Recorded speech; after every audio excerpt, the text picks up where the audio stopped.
Hey guys, welcome back. This is the story about what if Naruto was a hollow. Before we start, please subscribe to the channel and like the video as well, it really means a lot.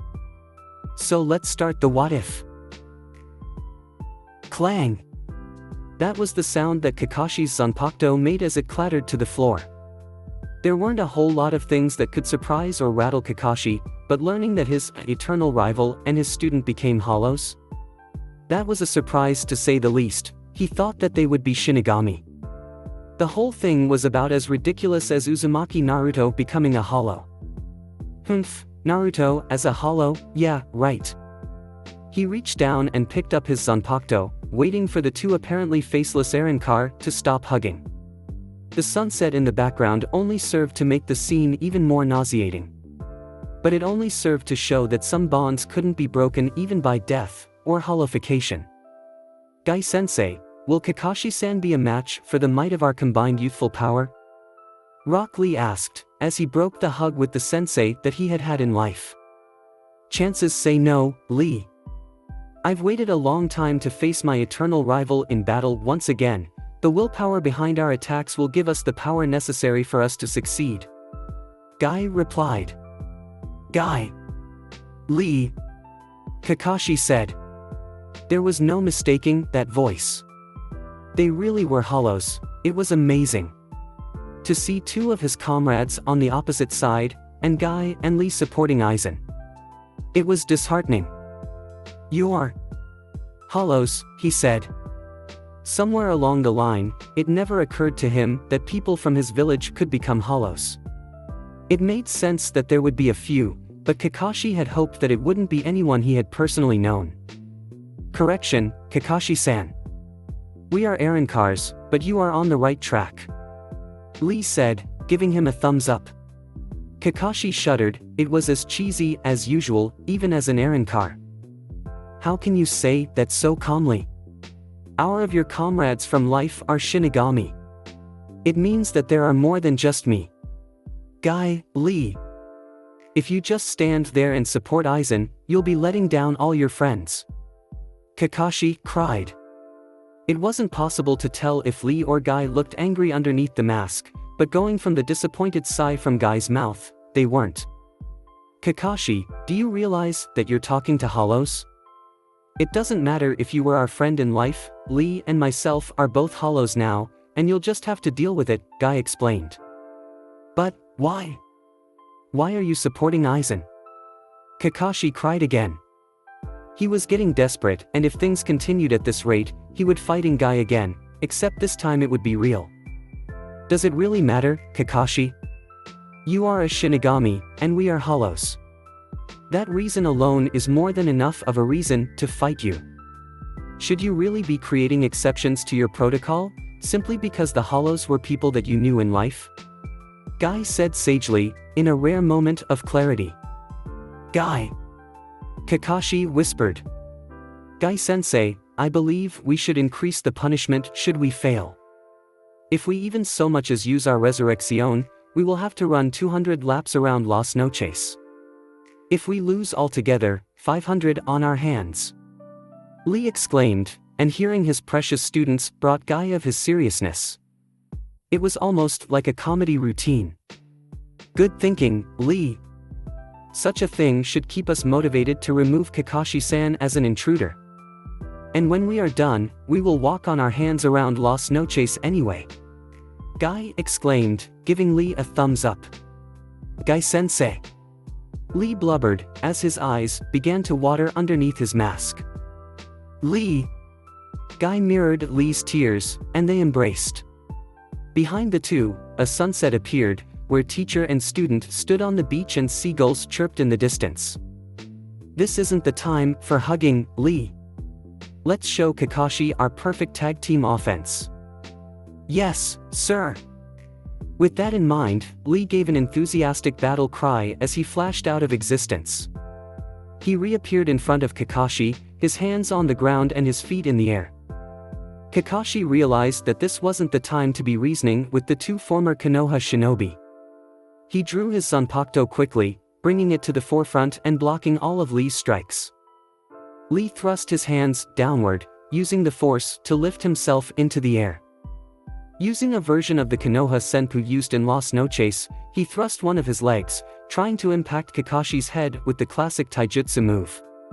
The higher kick was just a feint however, and the lower kick he performed tried to sweep through Kakashi. Kakashi was too fast, though. He steadied his blade forward, going in for a simple thrust which managed to catch the end of Lee's leg, which was coming down on him. Lee winced at the wound, but didn't leave himself open for further attack by using Sonido to get out of Kakashi's range right away. Lee backflipped back over to his teacher, and he shook his head. "Your skill with the Zanpakuto is impressive, Kakashi-san. That's twice now you've managed to deflect my hand-to-hand skills," he said. Kakashi frowned. "An attack like that leaves you far too wide open.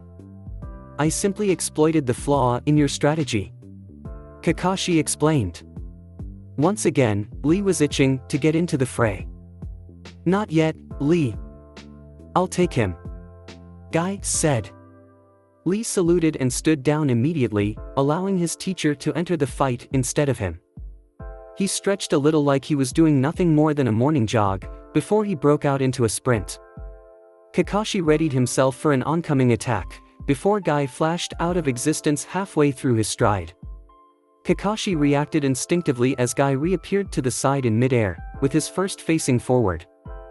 "Shuinpa," Guy thought, as Kakashi disappeared as well. Kakashi touched down, not taking a knee, before Kakashi reappeared to the side, swinging his blade at Guy. Guy reacted superbly, his leg shooting up to meet Kakashi's blade with a kick. His Iero protecting him, he wrapped his leg around the Zanpakuto and tightened his leg muscles, binding Kakashi in place by his sword. Lee appeared from behind while Kakashi was stuck, landing a heavy punch to Kakashi's face. At that moment, two things happened. As soon as Lee's fist made contact with Kakashi, Guy let go of the sword. And while that occurred, there was a crack in the air, and Kakashi went flying back into the wall. "TW-on-1 is really effective in combat, wouldn't you say, Guy-sensei?" Lee commented casually, before he reappeared in front of Kakashi. He delivered a devastating kick to the fallen Shinigami, not giving him time to react. The wall burst into pieces of flying rock, creating a crater from where Kakashi had impacted it. Kakashi coughed up blood violently, before Lee grabbed the scruff of his neck. He wound up, and threw the vice-captain of the 5th Division over to the other side of the room, where Guy was waiting. His eternal rival flashed into the air above him, and then thrust his legs downward, catching Kakashi in the shin. Kakashi impacted the ground, and recovered by rolling to the side to avoid Guy coming down on him from the aerial position. He dragged himself to his feet after that. "Well done, Kakashi. Although you seem to be at a disadvantage, the fact that you've lasted this long against myself and Lee is impressive. I would expect no less from my eternal rival. You've become seated, haven't you?" Guy asked. Kakashi choked.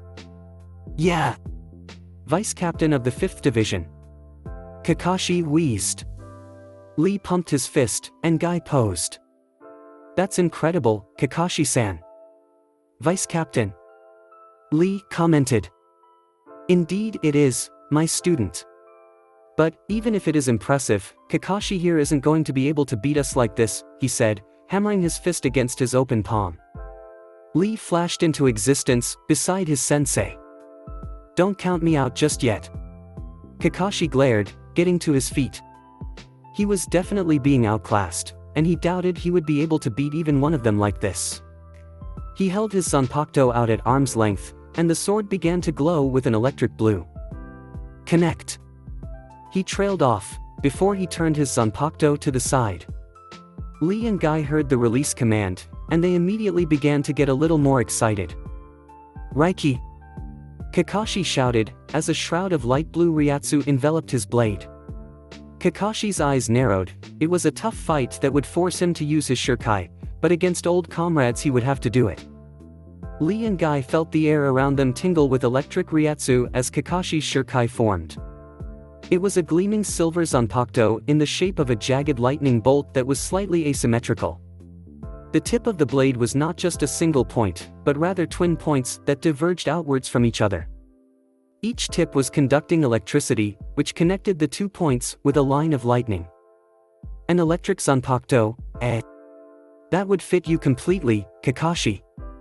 Guy said jovially, as if they were two friends in a spar rather than enemies fighting to the death. You'd be correct. The whole thing has the exact same concept as my Chidori, though you could say.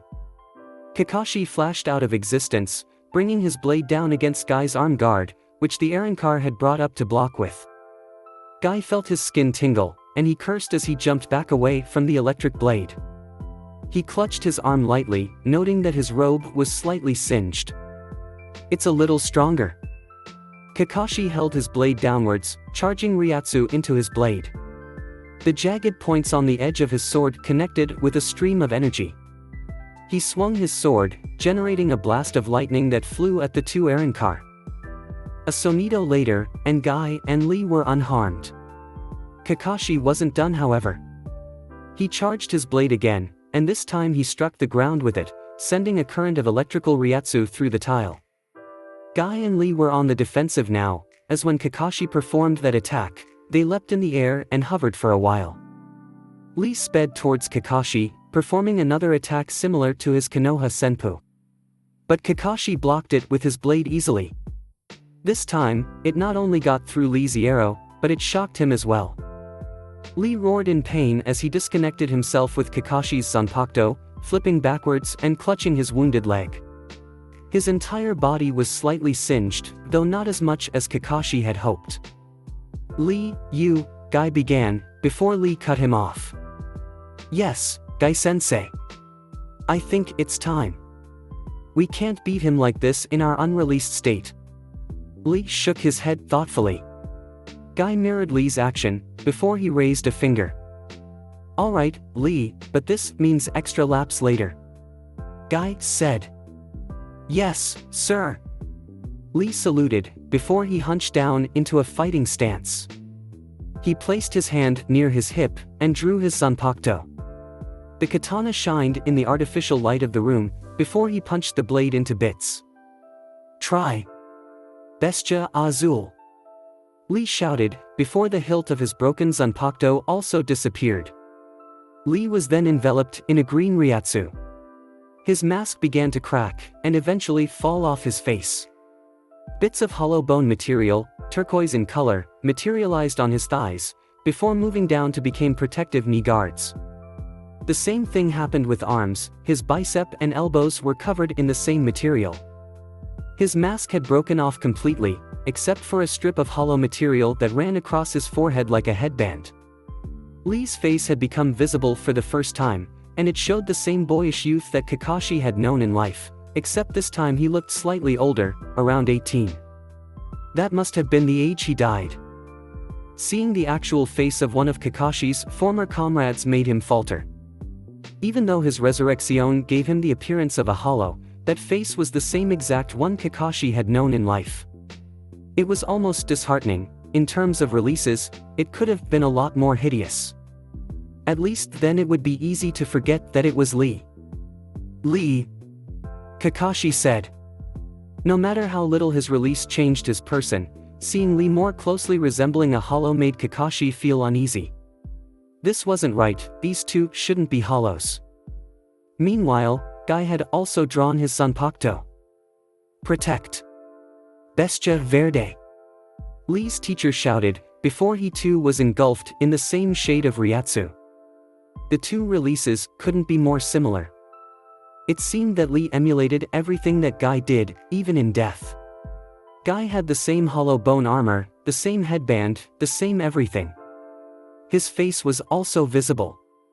The only difference was that his hollow material was colored green instead of blue. Let's go, Lee! Guy shouted, as the two of them disappeared in tandem with each other. Kakashi raised his blade, and was surprised when both of them had their speed upped. He shot off a blast of lightning to repel Lee, but Guy was within his guard in an instant. Guy cried as he thrust his palm forward, very reminiscent of a taijutsu strike. The attack hurt Kakashi far more than it should have. Guy's attack was clearly coated with something. Kakashi immediately realized what the fighting style reminded of. He had witnessed the same thing at the Chunin exams all those years ago, when Lee had fought a very powerful Sunagenin. This fighting style was similar to how both of them had used the gates. Guy flashed into existence behind Kakashi. He definitely had the speed. He punched his fists together, making them glow with a green Ryatsu before he wound up with a punch that was simple, yet strong. Kakashi dodged to the side, as Kakashi rocketed past him to punch the ground. The result was a crater, but a shockingly clean and orderly one. Kakashi shook his head. This wasn't good. He was going to definitely lose at this rate, and he couldn't use of his more powerful Zanpakuto techniques. Over to the side, he heard Lee give out a loud, warlike yell.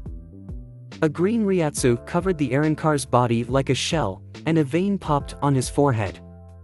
His shin and elbow guards also glowed with the green Ryatsu, and it looked like it would make his blows more ferocious. Lee slammed his wrist guards together, creating a stream of green Ryatsu that connected them to each other, much like the lightning that Kakashi's Zanpakuto incorporated.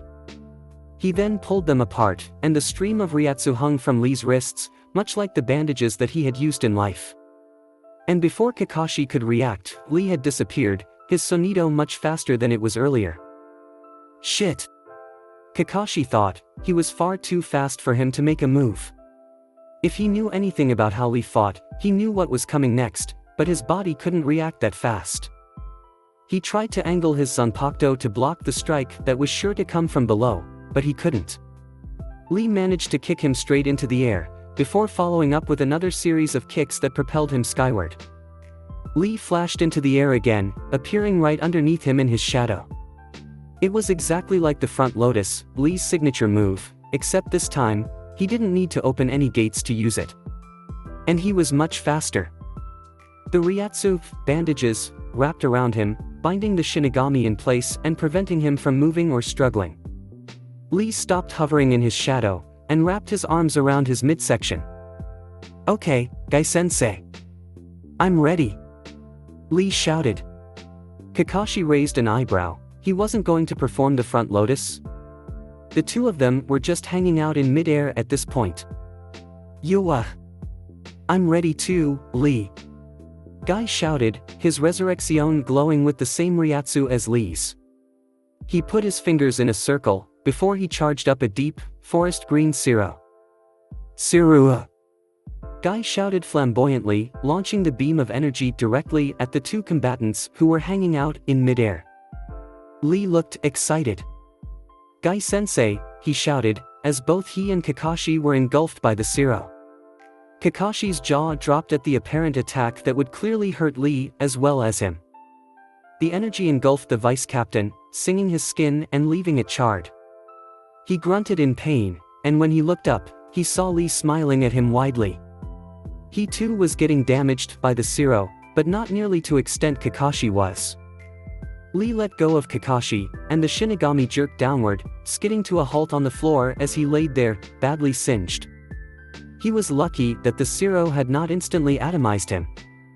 Lee landed gracefully on the ground beside him. The Arrancar uniform that wasn't covered by the bony material looked badly burned, and he too was slightly wounded, but other than that he looked to be in fit condition to fight. Lee! Guy shouted, as he used Sonido to get over to Lee's position. Lee! Are you okay? He asked in concern. Lee looked him over, before he gave him the thumbs up. Of course, Gai-sensei. That's an attack we've been working on for quite some time, of course I would come out of it fairly unharmed. Lee shouted enthusiastically. Ah, Yuriero is getting very strong, my student. But, the technique is not perfect, the Siro still caused some damage. We will have to train harder in order to perfect it. Guy explained. Now, what should we do with Kakashi? Guy mused, as Kakashi lay there, struggling to get up. Things didn't seem to be looking good for him. You? Ichigo mumbled, as he watched the short Arrancar walk towards him, a stoic look on his face. Ulquiorra's hands were in his pockets, and altogether he looked bored. Ichigo remembered him, he was there all the time. At his first encounter, and his encounter with the other blonde Arrancar in the real world. Ulquiorra, he whispered. Nell was quivering over in the corner. Ulquiorra didn't look impressed. You know my name? Although, I don't remember ever giving it to you, he said. He continued to walk, no matter. Sato Yasutora is dead, he said bluntly. Ichigo's eyes widened, and his breathing quickened. He searched around for Chad's Ryatsu, but bit his lower lip when realized that he couldn't find anything. No. I refuse to believe that. Chad can't die, he shouted. It doesn't matter. Surely you can feel that his Ryatsu has disappeared completely. That means he is no longer among the living, Ulquiorra commented.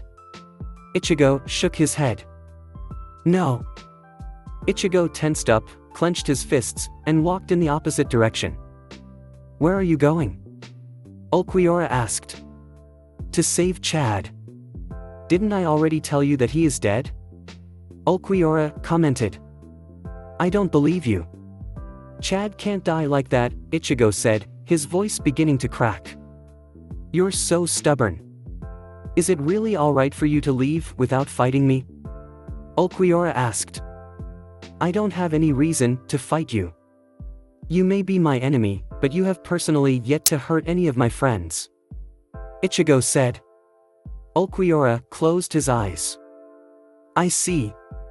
Would you change your mind if I told you that I was the one who forced Inu Orihime to come to Hueco in the first place? Ulquiorra goaded. Ichigo stood rigid, before he flashed out of his existence.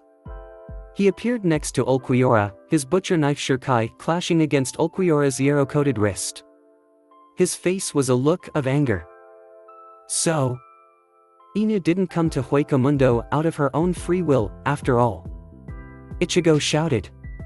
His Zanpakuto struggled to break through Ulquiorra's hierro, and ultimately it failed. That's evident. Don't tell me that even after coming here to save her, you still harbored a bit of doubt? Ulquiorra said. Ichigo grunted and continued to speak. Don't you get it? Because of you, Inu was marked as a traitor, Ichigo said. I'd hope so. That was a part of the plan, after all. Ichigo's glare deepened, and he jumped back away from Ulquiorra when he realized that his attack hadn't done any damage. Nell, step back a little further. I'm going to have to go all out here, Ichigo said. The little Arrancar had her face buried in her stomach, and her hands were covering the top of her head. All in all, she looked scared. Ichigo charged up his power, allowing waves of red and black Ryatsu to pour out of his body. A pillar of smoke and Ryatsu hid his form, and Ulquiorra felt the boy's Ryatsu increase. Ichigo jumped in the air, now clad in his Bankai robe, but his face was hidden. Ulquiorra's eyes widened as Ichigo revealed his face, now covered in what was clearly a hollow mask. A little bit of Ryatsu leaked from Ichigo's black sword onto his hands, and he tried a Ryatsu-tempered downward slash at Ulquiorra. Ulquiorra blocked it with his forearm, but his eyes widened when he realized that it was going to cut through his hierro at this rate. He released contact with the blade by flying back, waving his arm forward to disperse the Ryatsu.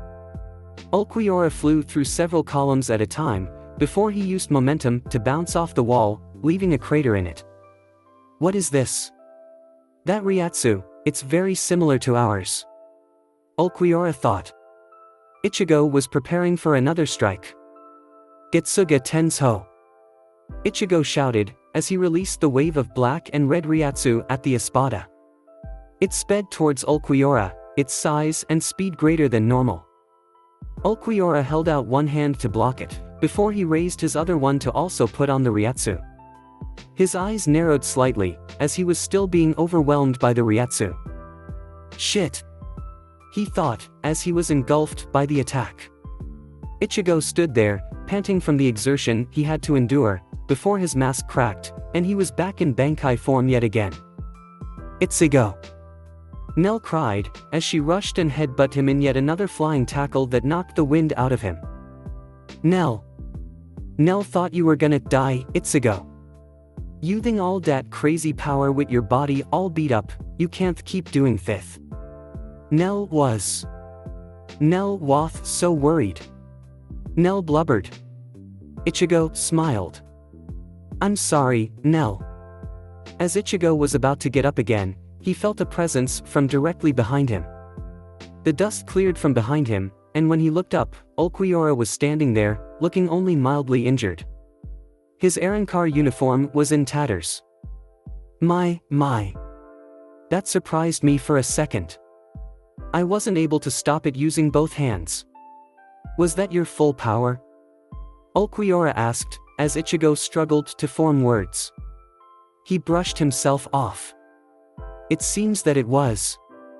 Ulquiorra brought his hand to the forefront, his index finger pointed at the duo. Disappointing. Ulquiorra muttered, before his index finger was charging up with an acid green light.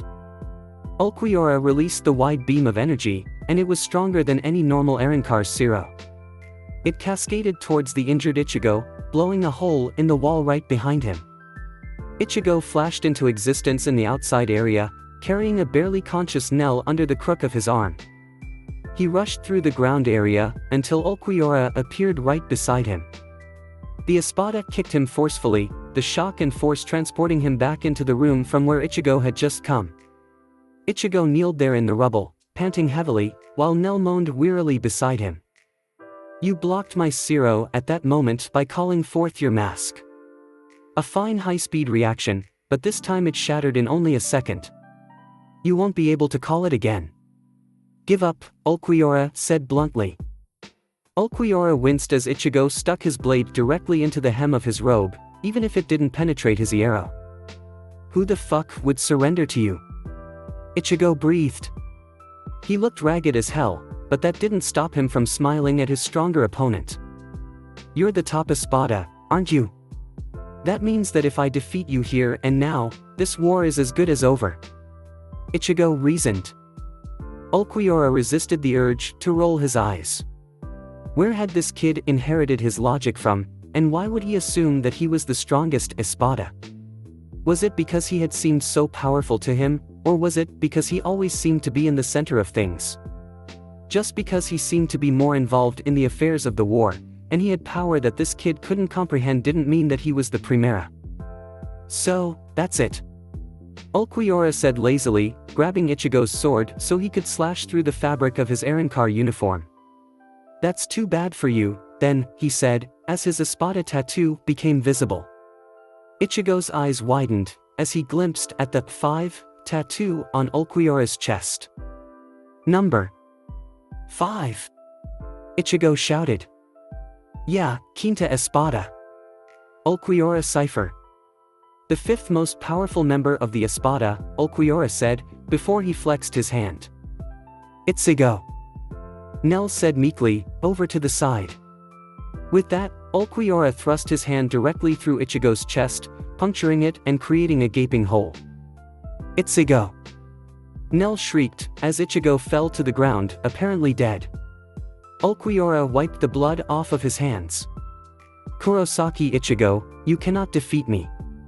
Even supposing you could, there are still 4 more Espada more powerful than I am. Even if you stand up 1,000 times, there is no path to victory for you to take. Ulquiorra said. Ichigo. Nell shouted forcefully, as she was enveloped in a strong Ryatsu shroud. Ulquiorra looked on with disinterest. He had figured out who that small Arrancar was at the very beginning. So, have you regained your powers now? He asked, as the pink smoke cleared. When it cleared, a busty green-haired woman wearing a tattered green robe was standing where Nell once stood. Former Tercera Espada. Neliel II Odelschwank. You went missing from Las Noches all those years ago, but now it's apparent what happened to you. You took the form of that child and lost your memories, and the shock of Kurosaki Ichigo's death forced you to regain both your old body and your memories, Ulquiorra commented. It wasn't a guess or a question. Neliel glared at the Quinta Espada, before she used Sonido to appear behind Ulquiorra. She grabbed the apparently dead Ichigo in her arms, before she flashed away to get him out of reach of the battle. I don't know why you would bother with that child is clearly dead, Ulquiorra stated, no hint of sarcasm or mocking behind his voice. It was cold and calculating logic. Neliel glared at him. Ulquiorra, she said dangerously. Ulquiorra looked at her dispassionately, with half-lidded eyes. I had no quarrel with you when I was an espada, we both stayed out of each other's way. But, today, you've hurt someone very precious to me, and you're going to pay for it. Neliel cried. Ulquiorra raised an eyebrow. And how, exactly, am I going to pay for it? It has been many years since you were last in Las Noches, and the espada have evolved since then. The current espada are far different from when you were in power, Neliel. That number on your back has no meaning anymore. Ulquiorra said, referring to the 3, that indicated that she was once the tercera.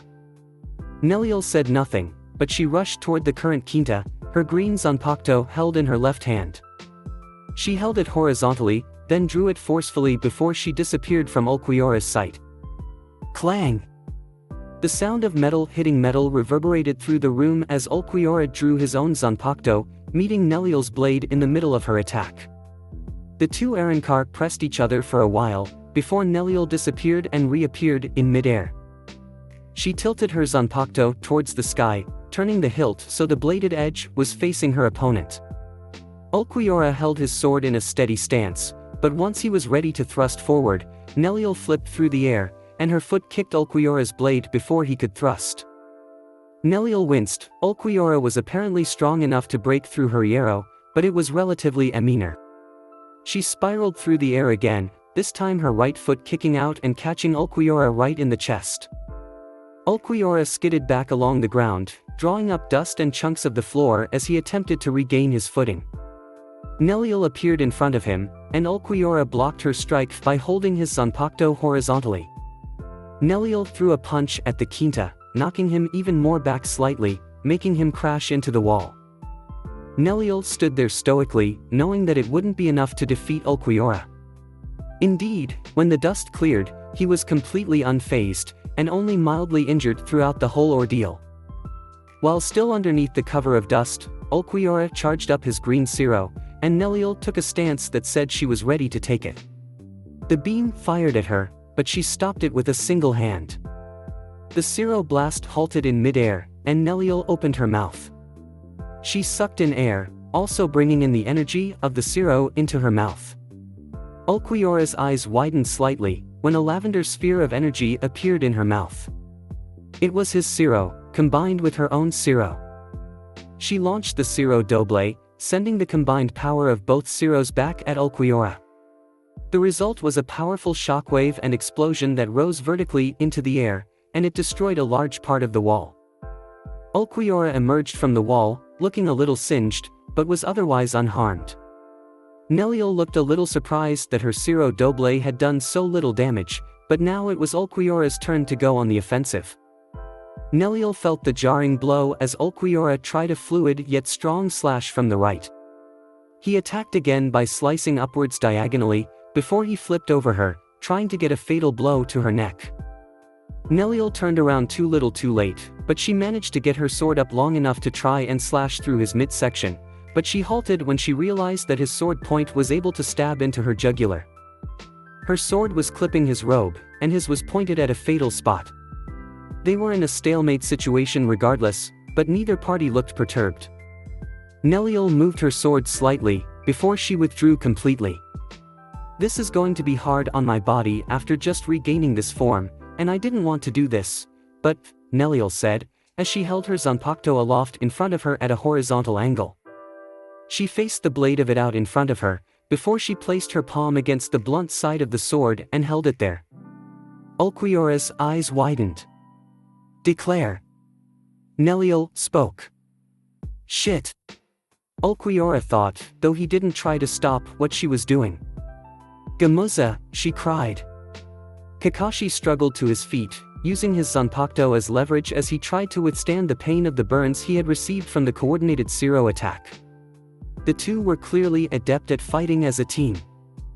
I'm not done yet.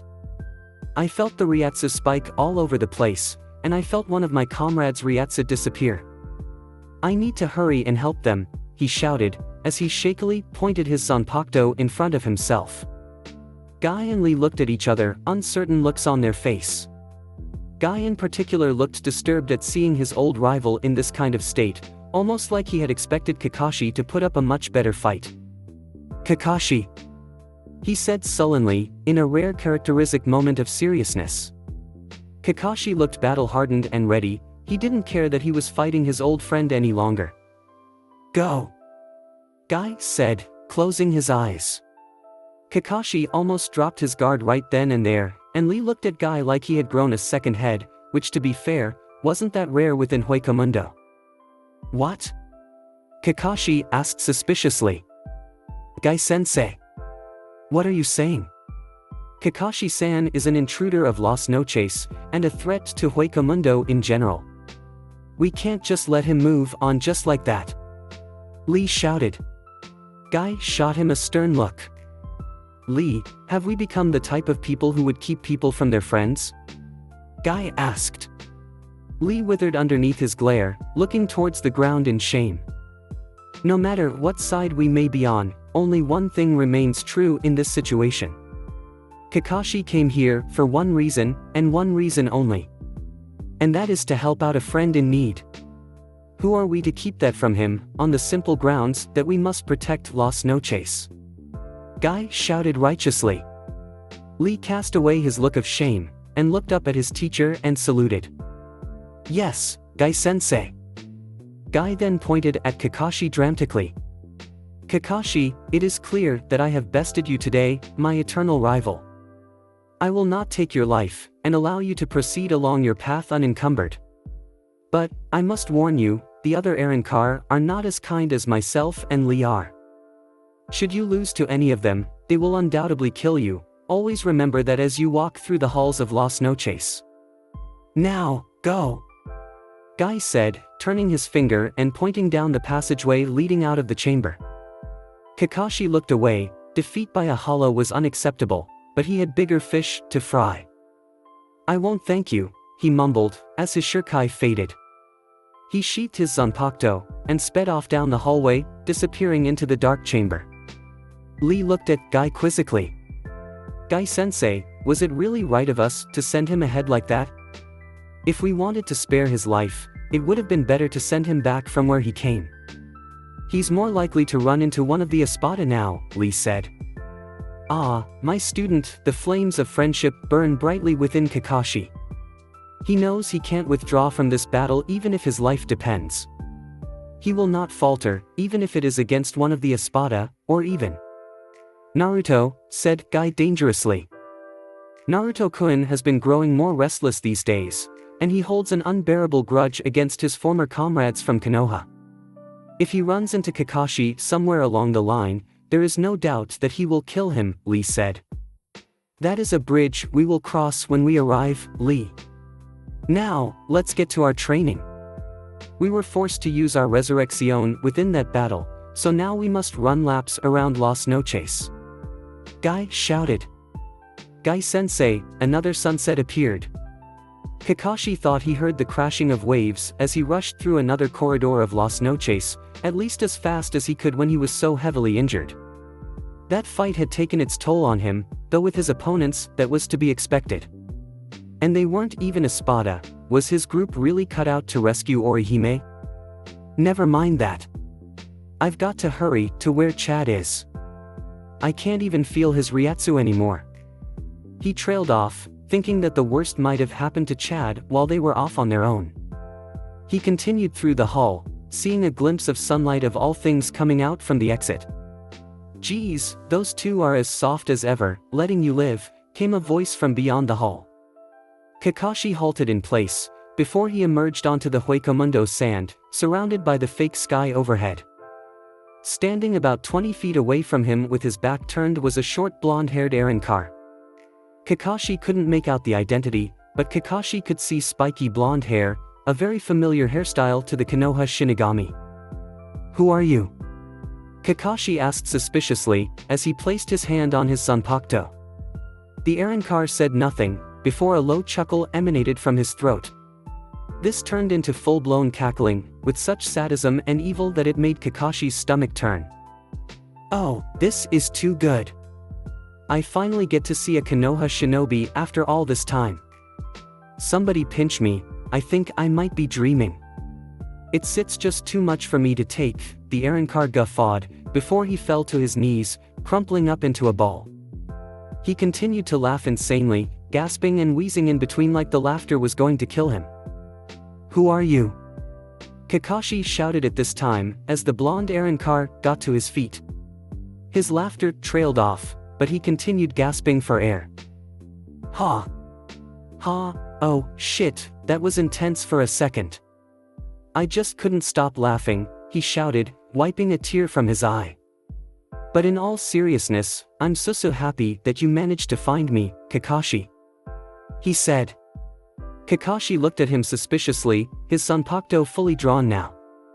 The Arrancar chuckled one last time, before he turned around and showed Kakashi his face. The sadistic smirk made him take a little longer, but those features were unmistakable. Kakashi figured out who it was. Naruto. Naruto. Kakashi cried out again. For the second time that day, Kakashi almost dropped his zanpakuto out of surprise. Guy and Lee were one thing, but to see Uzumaki Naruto, the hero of Konoha, as an Arrancar working for Aizen. The thought was almost unthinkable. Naruto smirked wider, patting his Arrancar robe down as he paced around the vice-captain. Kakashi seemed to be in shock, Naruto noted. His guard was completely dropped, it would be all too easy to kill him in that stance. Then again, it would be all too easy to kill him no matter what Kakashi did. Kakashi-sensei, how fucking long has it been since I saw you last? 3 centuries, maybe? I didn't know whether or not I'd ever see you again, but I anticipated that you would become a Shinigami sooner or later. It wouldn't be like you to just retire from a life of military service. Naruto, you're an Arrancar. Kakashi shouted, his grip tightening on the zanpakuto. How long had the Konoha Association been searching for Naruto? How much faith did Minato have that his son had died an honorable death and had been sent to Soul Society? They had promised the Namikaze family that they would find their son, and now that they had fulfilled that promise, the result was pretty bittersweet. Naruto was with the enemy. Really? I didn't notice. What was your first clue, Kakashi-sensei? Naruto sneered. He spat out the sensei portion like it was poison, but Kakashi was too distraught to notice. Naruto. We finally found you, Kakashi said. Naruto frowned at the Shinigami. The word that Naruto focused on was, we. To him that was a very interesting word. We? Does that mean, there are more people from Konoha that are Shinigami? Naruto asked. Naruto had known that his parents were such from the information in the Las Noches archives, but he didn't think Kakashi was limiting it to them. Yes, Naruto. There are so many of them. Most of your friends and senseis from Konoha had become high-ranking Shinigami, and your parents are there too. I know how long you've wanted to meet them, and now's your chance. You even have siblings now. They've been looking for you for such a long time, they'll be overjoyed when they find out. Kakashi said. A smirk made its way onto Naruto's face, before it turned into a full-blown smile. Kakashi thought he was overcome with joy. It's been hard on them, but I'm sure it has been just as hard on you, being away from your friends and family for all these years. But, you don't have to fight for Aizen, you don't have to be an Arrancar. You can come back with us, and support Tsuruitai in this war. You can be with all your friends again. Kakashi said. Naruto began to laugh, and Kakashi once again thought he was just happy. We can get you purified from that horrible Arrancar form, you can even be instated with the Shinigami. Naruto was beginning to wonder whether or not Kakashi was saying this stuff to try and assure himself that Naruto wasn't evil. He sure had changed in the afterlife, he wasn't nearly this ranty all those years ago. Naruto was laughing maniacally now, and Kakashi was beginning to notice that the tone was a little malicious. It wasn't joyful laughter, it was evil laughter that chilled him to the bone. So, they'll all Shinigami now, huh? It's perfect, so perfect, he shouted, throwing his arms about him and screaming to the sky. Kakashi could take all that talk about purification and shove it up his ass. What's perfect, Naruto? Oh, nothing, just the fact that I'll be able to skin all of them alive, now that I know they're in the Suriidii. Naruto laughed, more of a cackle than before. Kakashi's eyes widened, and he gripped his Zanpakuto so tightly that he drew blood. You? What? He asked, in bewilderment. Naruto grinned cheekily, before he shook his head condescendingly at the Shinigami. Oh, Kakashi. Kakashi, Kakashi, Kakashi. Don't you get it? I hate you. Naruto hissed, in a voice that was true to those type of words. He then put his hands casually in his pockets. All that shit about reuniting with my friends and parents. I don't care. The only relationship I have with Konoha now is my hatred for it. I hate every last one you, and my only goal now is to slice you up and spill your guts all over the ground. That's right, I'm going to kill every last one of you. He said. The last part of his speech took on a heavy undertone, and Naruto looked at Kakashi with a truly nightmarish face. He paced around Kakashi completely looking to the side. Naruto? Is Aizen making you say this? Did he indoctrinate you? Kakashi asked. That seemed to be it for Naruto, as he got underneath Kakashi's lackluster guard, and grabbed his collar at a speed Kakashi couldn't react at. His breath washed all over Kakashi. I hate Aizen, and I hate you, remember? You seem to have forgotten that we're not all buddy-buddy with each other like with Guy and Lee. When I said I was going to kill you, I meant all of you, including you. I just don't want to kill you without a little resistance, that would be too boring. Kakashi seemed to take the hint after that. He got into his primary fighting stance, before he glared at what was a clear mockery of what Naruto used to stand for. Naruto, I know you're in there. Don't let the hollow inside you win. I know you have the will strong enough to beat it. You have the will of fire, the same one that saved Konoha all those years ago. Kakashi shouted, trying to appeal to the good within Naruto. Naruto wasn't impressed. I'm right here, don't you get it? He asked, before he disappeared using Sonito. He reappeared right in Kakashi's face, his right leg torqued to the side. Kakashi looked surprised. I am Naruto, he cried, before he let loose with a front kick right in Kakashi's body. The Shinigami went flying back underneath the force of Naruto's Zero-enhanced kick. He skidded along the sand, before he jabbed his sword into the ground. We spent so long searching for you, Naruto. You're coming back to Soul Society with me. Kakashi said with determination, as he leveled his sword at Naruto. Connect, Reiki! Kakashi shouted, as the familiar jagged form of his lightning Zanpakuto came into existence. Naruto watched on with disinterest. Kakashi's Shurikai was nothing special. Naruto himself lowered into a stance. There's no way I'm going to Soul Society, and there's no way you can force me to go there. I'm gonna kill you, right here, and right now. That will be the end of this conflict between us, Naruto said. Kakashi swung his sword in midair, before he noticed something odd about his opponent. You're not putting up much of a fight, you know? Surely you don't believe you can beat me without releasing your Zanpakuto, this resurrection as Eren Carr call it, Kakashi said. He was honestly hoping he could end the fight before that happened. Seeing Guy and Lee look like hollows disturbed him, he didn't want to see Naruto like that too. It confused him greatly when Naruto began to laugh. You don't know who I am, do you? He asked. He had his Ryatsu suppressed, so of course Kakashi wouldn't be able to tell. Kakashi shrugged nonchalantly. You're Naruto, a normal Eren Carr in Aizen's army. You shouldn't be any stronger than I am, judging from your Ryatsu, he stated. Naruto laughed again. Allow me to show you something, he said. He rolled up his left sleeve, before he thrust his arm forward and pointing to a jagged one that was tattooed on his bicep. Primera Espada. Uzumaki Naruto. Pleased to fucking meet ya. Naruto said, as Kakashi's eyes widened. Naruto released his Ryatsu after all, allowing Kakashi to drink at its power. Enjoying the taste of my Ryatsu, are you?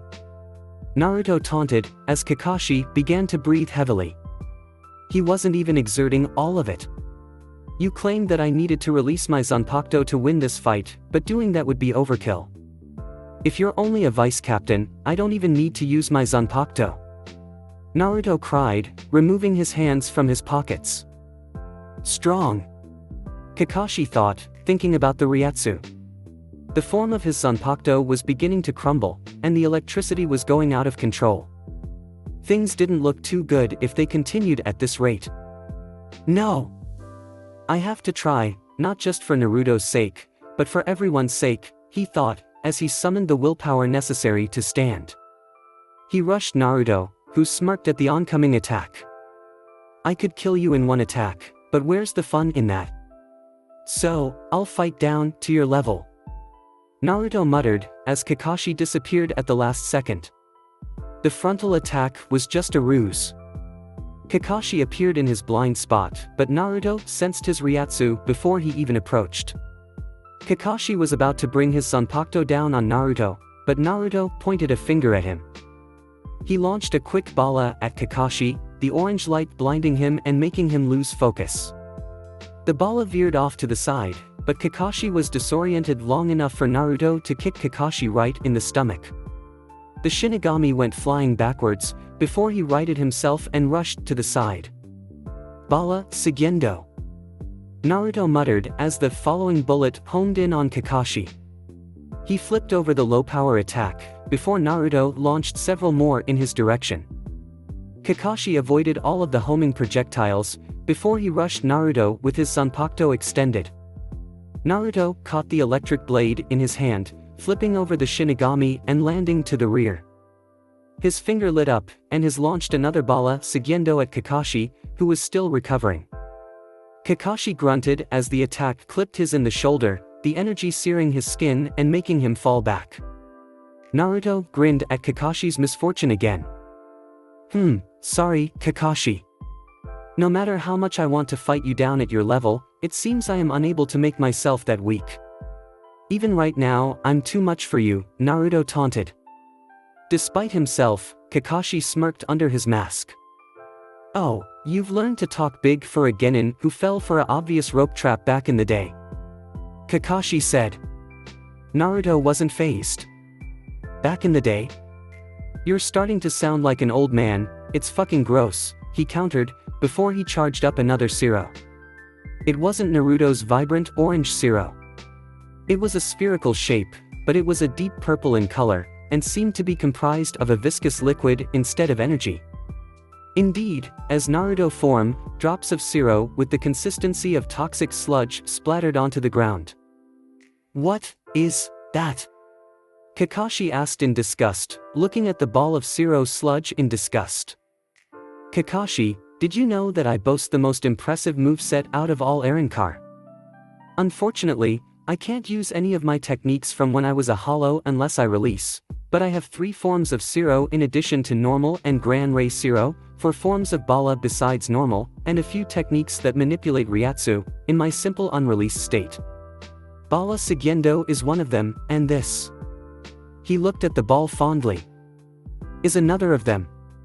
One of 3 unique forms of Zero that I am able to use while unreleased. Zero Venenoso, he explained, holding the sphere out. You see, this toxic Zero has some very interesting effects, and I'm going to put this Zero right into your face and watch its effects work. What those effects are, however, well, I'll leave that to your imagination, he said. Kakashi didn't notice that Naruto had reappeared right next to him, and the poisonous Zero was dangerously close. Telling me all this information, explaining your power, amateur move, Kakashi said. Naruto shook his head. Not really. You're not fast enough to escape me, nor are you strong enough to beat me. Your death is guaranteed at this moment, so I decided there was no harm in telling you that. Naruto said. Well, when I bring you back to Soul Society, that information will be very useful," Kakashi said, as he swung his Zanpakuto from the left. There was a blur of electricity. "Not gonna happen, Kakashi," Naruto cried, as he held out his hand which had the Zero contained in it. It mirrored Kakashi's strike, and the tip of the blade touched the edge of the sludge. Kakashi's eyes widened, he could practically feel his Zanpakuto getting corroded away. He pulled his blade out, and winced when he saw that the two tips that conducted electricity had rusted and were no longer working. What the hell? Okay, Kakashi.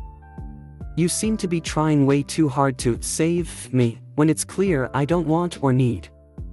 There is such an extreme lack of killing intent in your blade that it outright disgusts me, but what I tell you next may change your mind, Naruto smirked deviously. He was chuckling on the inside. Tell me, Kakashi. You know about the destruction of Konoha roughly a century ago? How it was wiped clean off the map? Naruto asked. Kakashi didn't like where this was going. Yeah, an organized hollow force supposedly destroyed our home village, but they found no casualties. The villagers, and even the shinobi, just disappeared. Soul Society claims that it's the work of a hollow, codenamed Vulpes C. Kakashi said suspiciously. Naruto placed his palm on his face, obscuring his eyes. Yeah, that Vulpes C guy, I'm so jealous. Jealous that I couldn't have been the one who destroyed. Of course, I would be, he trailed off, before his free hand shot from his face, his eyes snapped open and he sneered at Kakashi. If I wasn't him, he boomed, before he cackled. His mirthful laughter filled the air, and Kakashi almost felt physically ill. Naruto continued to jerk and struggle with his laughter, planting his feet on the ground in order to contain himself. What? You mean? Kakashi said. You did that? He asked frantically. He finally allowed himself some anger at the expense of the Eren car, and his Ryatsu strengthened. Naruto drank it all in. Yes. I did it all. I had my forces attack Konoha and capture all the humans there, civilian and Shinigami alike. Then I brought them back to my old kingdom where I had Sale experiment brutally on them, turning into mutated freaks of nature. He guffawed. Kakashi had begun shaking. And, what did you do with them after that? He asked in anger. Naruto grinned at him, his eyes lidded. He spit on the ground. Well, I pit them in my own personal arena of course, laden with traps and soldiers. I even took the field myself for a little while, but of course, not all of them died, he said, rolling his eyes. And? After I was done with them, well, they were still in those hideous transformation that they had somehow inflicted upon themselves. I built a giant pig pen just for them and sealed the exit. They're all down there somewhere I guess, alive. It's been over a century by now, I'd guess. Naruto mused. He thrust his elbow out, his arrow blocking against Kakashi's blade. It wasn't harnessing lightning anymore, but Kakashi looked pissed enough that it didn't matter. All that carnage, all that suffering, he couldn't take it anymore. The very thought disgusted him. Naruto had gone out of his way to ensure that the villagers would be suffering for an extended period of time, and for what? Naruto or not, his home village screamed for justice over the culprit who did it. He was going to have to kill Naruto. Finally, Kakashi. You've got some killer intent behind your blade now, Naruto said, rolling his eyes. Kakashi grunted. As much as it pains me to say it, I can't allow you to live. It would be impossible to forgive you after what you've done, so I'm going to end your life here once and for all. Kakashi said dangerously. Naruto still had the Zero Venenoso charged up in his hand, but Kakashi didn't care. Even if his Zanpakuto was weakened, he charged at Naruto anyway. Naruto did something that might have surprised anyone with a knowledge of Zero. As Kakashi came close, Naruto didn't launch the Zero. Instead, he swiped it like it was his own Zanpakuto. He missed, swiping a millisecond too early and missing Kakashi's sword hand by an inch or two. But it didn't matter, as the Zero Venenoso gave off a lighter purple gas. and for some reason Kakashi dropped his Zanpakuto. Kakashi felt his hand begin to burn lightly, and large and thick buboes popped up on his right hand. It was very painful for the vice captain, he couldn't even hold his Zanpakuto. "It's a vesicant!" Kakashi shouted. He wanted to clutch the wound, but there was a fear that it would spread. He didn't know the capability of the poison. "Correct, I developed the Zero with Sale a few decades ago. The Ryatsu contains a chemical compound that acts as a very strong blister agent. Don't bother trying to cure it, this is some of Sale's greatest handiwork," Naruto said, before he smiled. "And you didn't even get a full taste of it," he said sadistically. Naruto leaped into the air, and Kakashi breathed in deep. Naruto pointed his hand downwards, and launched the full Zero. It didn't fire like a normal Zero, and was launched forward just like a pile of sludge. Kakashi moved to avoid it as the Zero splattered in his wake, where he would have been if he hadn't moved. He looked at his right arm and noticed. The poison was beginning to spread. He shunped over to where his Zanpakuto was, using his uninfected arm to try and grab it. A few seconds longer, and he would have got it. Almost there, and Naruto appeared, right in front of Kakashi. The ex-Jonin's eyes widened as Naruto kicked the Zanpakuto out of his way, before he grasped Kakashi around the neck. The Shinigami struggled for air. "I've been holding back this entire fight. I let you avoid all those attacks, Kakashi, you didn't dodge. But, you see, I've had enough playing around. I need to get to where the Kurosaki kid is now," Naruto said, looking Kakashi straight in the eye. Kakashi choked, as Naruto held his other arm in front of Kakashi. "Los Tres Caves," he shouted, as a crescent-shaped blade of Ryatsu materialized in his hand. Within seconds, he let out 3 of those from his hand. The first one impacted Kakashi in the stomach, slicing through the robe and skin. The next 2 doubled up on the damage by providing a heavy wound to the same area. When he had launched all 3 crescents, he released Kakashi, allowing him to flop to the ground like garbage. "Whoa, you're still alive?" Naruto asked, raising an eyebrow. The vice captain of the 5th division had taken a heavy wound to the gut, and the poison was rapidly spreading through his body, but he was breathing lightly, and his eyes were fluttering open and shut. "Naruto." Kakashi began, his voice tinged with sadness this time instead of anger. Naruto grinned. "Save it, Kakashi. I know it's practically a creed of you people to provide your victor with an overdramatic speech about how you didn't manage to accomplish anything, but I don't feel like hearing it. So how about instead you," he cut himself off, charging another kava in his hand. "Talk to la kava," Naruto shouted, aiming the attack at Kakashi's neck. He released the beam of energy, and it sliced through Kakashi's neck like butter. Kakashi's head went rolling across the battlefield, a look of shock still plastered on his face. Hatake Kakashi, vice captain of the 5th division, had died. Not splendidly or with honor, but killed by an Eren car. The whole thing had been pretty fun for Naruto. "Let me out. Please, let me out," Orihime cried from her locked cell. Despite the fact that Loli and Minoli had brutalized her to near unconsciousness, she simply had to get out of this cell. "No! No! First Sato-kun, then Kurosaki-kun. What is going on here?" she told herself, tears pouring from her eyes. She banged her fists helplessly against the wall, her strikes getting weaker and weaker as she continued. A bright light appeared on the wall next to her, before it was blasted to bits, despite the fact that the door was literally 3 feet away. Orihime backed away from the blast, and her eyes widened when she saw who it was. "Yo, Orihime-chan. I need you for something real quick," Naruto laughed, seeing Orihime cowering in the corner. Now, don't make that face. This little deal will help both you and me. So it's mutually beneficial. It might even help you save that pretty little boyfriend of yours from death," Naruto shouted.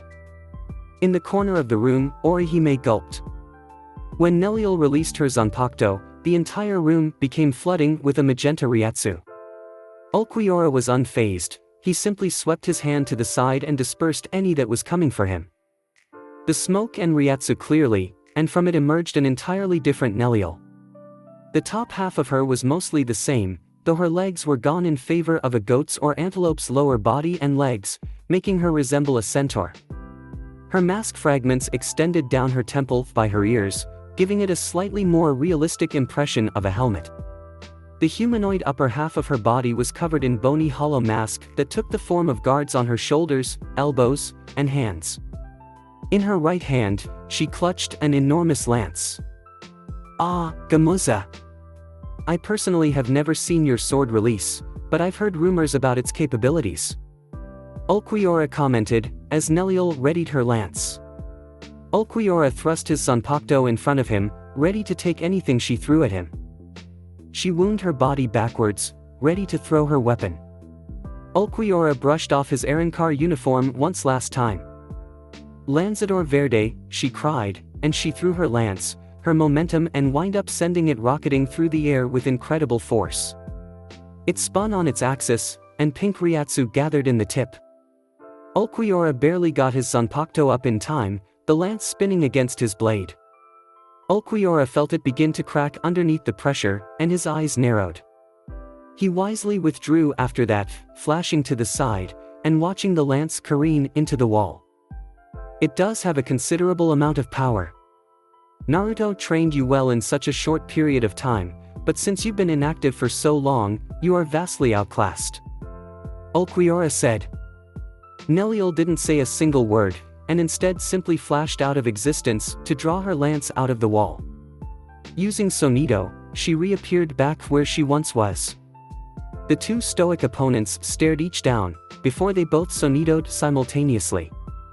The end of Ulquiorra's blade met Neliel's lance, and they flashed in and out of existence as they danced across the floor.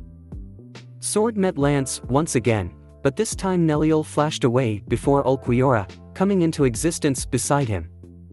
She twirled her lance about her, sweeping it in a motion that would strike horizontally through Ulquiorra. Ulquiorra's blade shot upward to meet the strike, but one of Ulquiorra's eyes closed slightly as he struggled underneath the force of the blow. He pulled back again, almost stumbling this time, as Neliel continued to rain heavy and fast blows on Ulquiorra. Lanzador Verde, she shouted again, using the same technique twice. The lance went flying through the air, but Ulquiorra charged up his green Ciro in his finger. The energy struck the lance, slowing it down completely and sending it flying off elsewhere. But Neliel was ready for him. She absorbed the Ciro yet again, using the Ciro Doble technique for mix their Ciros.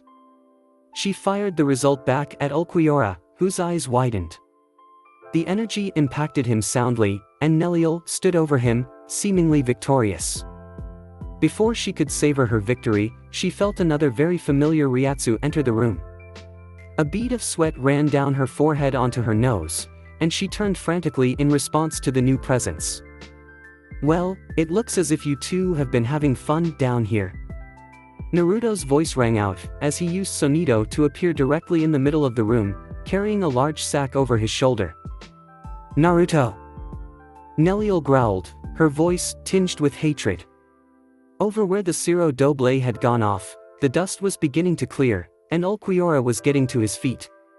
His clothes were fairly damaged, and he was covered in light scratches. A stream of blood ran down the side of his face, but he looked relatively unharmed. Neliel looked torn. There was no way she could possibly win with the both of them here. Oddly enough, Naruto didn't seem to be paying much attention to her. Ignoring your fight against our old friend here, I'm disappointed that I wasn't able to get here first. You just had to kill the Kurosaki kid, didn't you, Ulquiorra? Oh well, I guess it's my fault for not telling you that this kid had another purpose to serve. I apologize, Naruto. Ulquiorra said stoically. Naruto shook his head. Whatever, I don't care. I just thought that we've maybe found a way to lure this kid over to our side. See if we can control those strange hollow powers that he seems to have. Naruto said. Ulquiorra raised an eyebrow. Keep Neliel busy. I'm going to see if I can induce a little something in Kurosaki's emotional state. He may very well be able to draw out more of that power. Naruto said, as he rose the sack over his head. Neliel looked like she wasn't going to let him, but Ulquiorra's blade blocked her lance before she could attack Naruto. From within the sack emerged a bound and gagged Orihime, who looked very shaken up by something a little bit more than being forced into a burlap sack. The ropes around her mouth and hands were cut suddenly, and she stumbled forward, tears pricking in her eyes. She bawled loudly, before her eyes locked onto a fallen form close to her. She seized up, and all her tears stopped. She simply kneeled there, her face a picture of shock, her eyes wide with horror. "Kurosaki-kun?" she questioned. She brought her hands closer to the dead Shinigami, questioning whether or not he was really laying there, dead. "Heal him," Naruto said bluntly, sitting down on a broken pile of floor as Neliel and Ulquiorra continued to fight. A scowl was on his face, and that expression was the only thing that kept Orihime from screaming. Are you deaf? Heal him," he roared at her, making her seize up again. "But," she said, "stop fucking around and heal him already. I bust you out of your cell, and I let you heal him. For all he's worth, he could sit there and be dead for the rest of time, but if you want to see him alive again, heal him." Naruto shouted, glaring forcefully at her while releasing some of his Ryatsu. That seemed enough to jolt Orihime out of her stupor, as two of her hair accessories broke off from the rest of them, and the two members of the Shun Shun Rika flew over to where Ichigo lay dead. "Soten Kiss-hun. I reject," she shouted, as the glowing orange light of her time restoration covered the dead Shinigami, and began to heal his wounds, albeit slowly. "What's with this Ryatsu? I can't reject it," Orihime thought to herself. The hole in Ichigo's chest was closing up extraordinarily slowly, and Naruto was watching on with impatience. She stared over at the Primera Espada. There was something else in that sack, something that had horrified her to the core. Slowly and surely, the complexion returned to Ichigo's body, and Naruto was getting impatient. Neliel and Ulquiorra were still fighting, the clang of their weapons reverberating through the air. Orihime winced as Ichigo sat up suddenly, yelling in torment. The shield around him cracked and split apart completely, and Orihime backed up out of surprise, but quite a bit of relief. "Kurosaki-kun," she shouted in joy. Ichigo looked around in alarm, like he was still looking around for his opponent. He screamed and pointed a finger accusingly when he spotted Ulquiorra. "Ah, Ulquiorra, you," he said dumbly, as Ulquiorra stopped fighting to stare at him. Neliel saw his revival, too, and her resurrection faded. Now on two legs, she rushed over to him, catching him in a bone-breaking hug. "Ichigo," she cried, as her breasts pressed into Ichigo's body. A heavy tinge of red came over Ichigo's face, and he struggled to breathe. Over to the side, Orihime blushed. "Who are you?" "Nell," Ichigo said, noting the similarities in actions and appearances between the two Arrancar. "That's right. She's Neliel, too, Odell Squonk. A former Espada, and my personal fraction for a time," Naruto said. He looked bored with the situation, and he fiddled with the stack. "An Espada? Nell is," Ichigo said incredulously. Nell refused to make eye contact with the boy. "But enough about all that shit. There are more important matters to deal with. So, I'll tell you straight up, I'm the one that revived you." Naruto sneered at him. Ichigo seemed to realize who he was for the very first time. "Ah! You're the one who was there in the real world, the one who he was cut off," as Naruto flashed right in front of him, holding his sword to Ichigo's neck. "Shut up," he said forcefully. Ichigo wisely shut up. "I didn't revive you because I like you, or because I want to help you. In fact, I revived you because I want to show you something I know you're not going to like." Naruto hissed. Ichigo said, dumbfounded. Orihime was yelling something at Naruto, but he wasn't paying attention. The Primera simply walked over to the burlap sack and pulled something out from within. "I wanted to show you this," he cackled, as he pulled a severed head out of the bag. More specifically, Chad's head, which Naruto had cut off when he had killed him. The look of shock was still plastered on his face. "Chad!" Ichigo shouted in alarm, getting to his feet. A purely distraught look set itself upon his face, like he couldn't believe he was seeing his friend's severed head right in front of him. "Not just him. I also have this." Naruto cackled again, as he pulled another severed head from inside the bag. This time it was none other than Hatake Kakashi. "Kakashi?" Ichigo shouted again, seeing another friend dead at the heads of Las Noches. A wave of red and black Ryatsu began to surround his form, and he clutched his shoulder so hard he was drawing blood. "I killed them myself. What's wrong? Do you hate me for it? Are you going to attack me?" Naruto said. Neliel and Orihime tried to comfort Ichigo, but they were simply pushed away. "You bastard!" Ichigo whispered, before he let loose a blood-curdling scream to the heavens, the powerful Ryatsu that oozed from him pushing Neliel and Orihime back as if they were mere garbage. "You bastard," he roared, as hollow mask began materializing on his face.